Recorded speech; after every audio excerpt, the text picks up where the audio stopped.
हम लगातार ये देख रहे थे अजय सर, जिस तरीके से हमने देखा राहुल गांधी ने 5 सवाल उठाए, उसके पहले वो संसद में सवाल उठा रहे थे ट्रेड डील को लेकर के, एप्स्टीन फाइल्स को लेकर के, अनिल अंबानी को लेकर के, गौतम अडानी को लेकर के।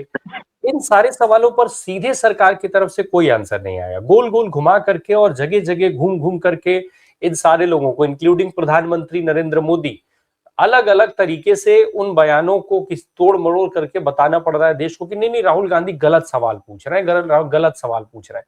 अरे गलत सवाल पूछ रहे हैं वहां तक तो ठीक है, लेकिन जो सवाल हैं उन सवालों के उत्तर क्या है वो कब बताए जाएंगे? जो हालात हमने देखे हैं सीधे सीधे, भाई एप्स्टीन को हरदीप पुरी 2014 में डिजिटल इंडिया की बात बता रहे थे, इस देश में 2015 में डिजिटल इंडिया शुरू होता है कार्यक्रम, यानी इससे पहले, यहां शुरू होने से पहले एप्स्टीन से डिस्कस होता है। एक और बड़ी गंभीर सी चीज है जिसको लेकर के बहुत सवाल कल से शुरू हुआ है सर, मैं वो भी पूछ लेना चाहता हूं आपसे।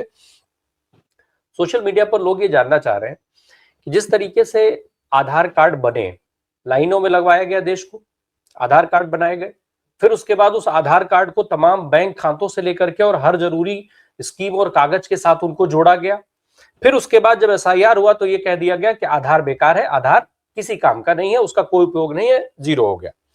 क्या ये सारी चीजें, अब लोग ये समझना चाह रहे हैं कि क्या आधार को सिर्फ लोगों का डेटा इकट्ठा करने के लिए किसी दूसरे देश के इशारे पर हमारे ऊपर थोपा गया? क्या इस संभावना से इनकार किया जा सकता है? क्या दूसरे देशों के शामिल होने की संभावना से इनकार किया जा सकता है कि इस तरीके की चीजें ना की गई हो? देखिए, सबसे पहले तो सारे हमारे विद्वान को पैनलिस्ट को नमस्कार, दर्शकों को नमस्कार। सबसे बड़ी बात है कि राहुल गांधी ने गलत सवाल किया, सही सवाल किया, क्या सवाल किया, उस सवाल पे विषय नहीं होना चाहिए चर्चा का। होना चाहिए कि उसके जवाब क्या है। उन्होंने तथ्य के साथ सवाल पूछे हैं, आप तथ्य के साथ जवाब दे दीजिए।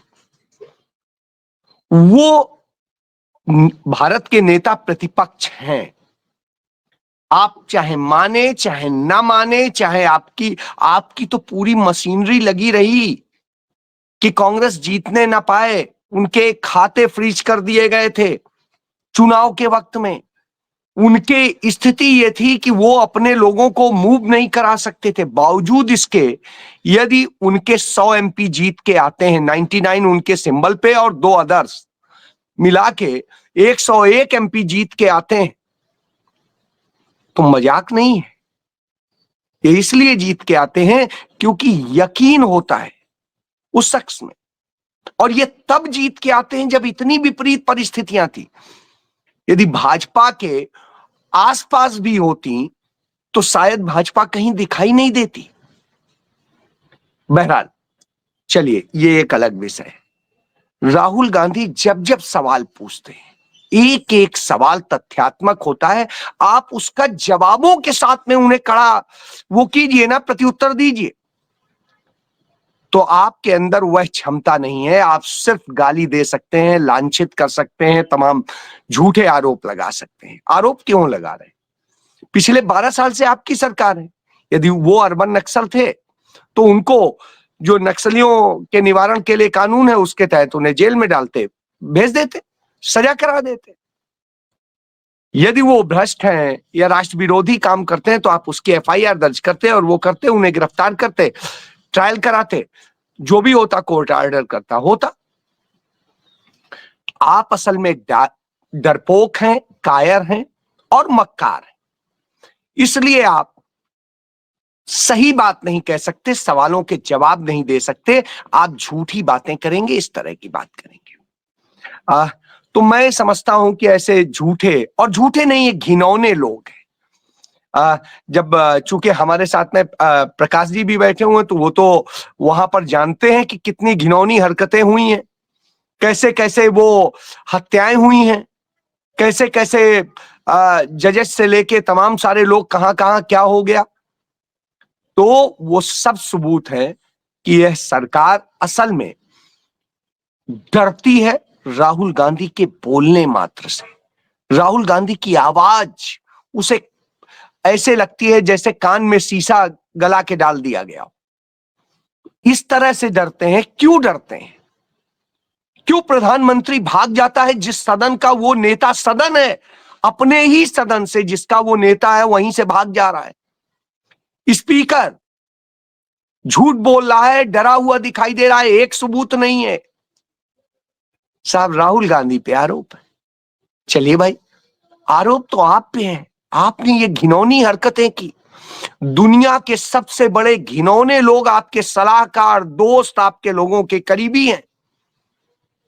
यदि ऐसे लोग हैं, भारत में हम रहते हैं, देवी कहते हैं, हम लोग कन्याएं खिलाते हैं, और वो 14 साल से कम ही उम्र की होती हैं, और वहां पर वो 14 साल से कम उम्र की लड़कियों के साथ में जो घिनौने अपराध हो रहे थे उनको आप दोस्त बता रहे हैं और न जाने क्या क्या बता रहे हैं, हैव फन कर रहे हैं उनके साथ, मोदी ऑन बोर्ड हो रहे हैं। तो आप इसके बाद बताइए, जवाब किसे देना चाहिए इस सरकार को? एक जब आई, डोनाल्ड ट्रंप ने ट्वीट किया तो लोगों को लगा कि अरे $500 बिलियन का व्यापार करेगा भारत, और ये कहां क्या झूठ बोल रहा है? नहीं, झूठ नहीं बोल रहा था। पिछले साल की फरवरी का, ये 2025 का आप देख लें, जब नरेंद्र मोदी गए थे 24 फरवरी को 2025 को अमेरिका मिलने के लिए, गिड़गिड़ाते हुए मिलने के लिए गए थे अमेरिका के राष्ट्रपति से, तब नरेंद्र मोदी ने खुद कहा था, मैं वो सुनाना चाहूंगा कम से कम हमारे दर्शक जाने, कि द्विपक्षीय व्यापार को 2030 तक 2 गुना से भी अधिक बढ़ाकर $500 बिलियन तक पहुंचाने का लक्ष्य निर्धारित किया है। हमारी टीमें एक पारस्परिक लाभकारी ट्रेड एग्रीमेंट को शीघ्र संपन्न करने पर काम करेगी। भारत की ऊर्जा सुरक्षा, भारत की डिफेंस प्रिपेयर्डनेस पे, तो मैं इससे समझ लीजिए, और इससे भी ज्यादा गुनाह ये है जिसपे लोग चर्चा नहीं कर रहे हैं, मैं बड़ा आश्चर्यचकित हूं कि नरेंद्र मोदी ने तो भारत को गिरवी रख दिया। 6 फरवरी 2026 को डोनाल्ड ट्रंप ने जो एग्जीक्यूटिव ऑर्डर पास किया है, उस ऑर्डर में उसने लिखा है कि भारत की राष्ट्रीय सुरक्षा, भारत की अर्थव्यवस्था और भारत की विदेश नीति उनके अनुकूल होगी, यानी उनके मुताबिक होगी। यानी हम क्या उनके गुलाम, वो राज्य है कोई कि उनके मुताबिक होगी? यही तो हमारी संप्रभुता का निशानी होती है। वो अमेरिका से तय होगी। राहुल गांधी ने गलत नहीं कहा था कि भारत की विदेश नीति बाहर बैठ के तय हो रही है, आज ये प्रमाणित हो रहा है।